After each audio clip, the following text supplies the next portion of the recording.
Enrique Hill muling bumalik sa ABS-CBN compound makalipas ang ilang taon.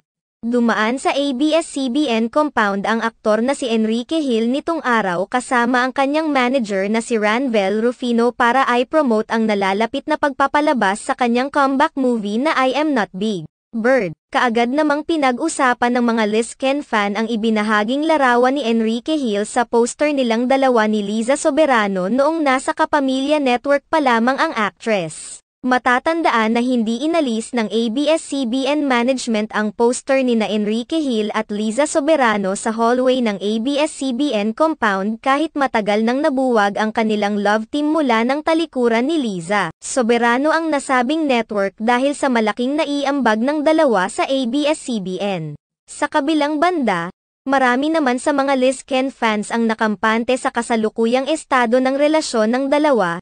Matatandaan na kumakalat na rin ang isyong matagal na ring naghiwalay ang mga ito. Mula nang umalis si Liza Soberano sa management ni OG Diaz at ng Star Magic, hindi na nawala ang isyong naghiwalay na rin sila ni Enrique Hill lalo na't hindi na sila nagbabahagi ng mga larawan na magkasama.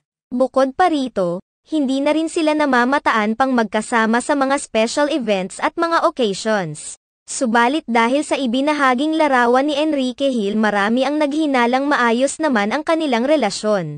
Samantala, marami naman sa mga fans ni Enrique Hill ang excited na muling mapanood ang kanilang idolo sa isang pelikula matapos ang ilang taong pamamahinga nito sa showbiz industry.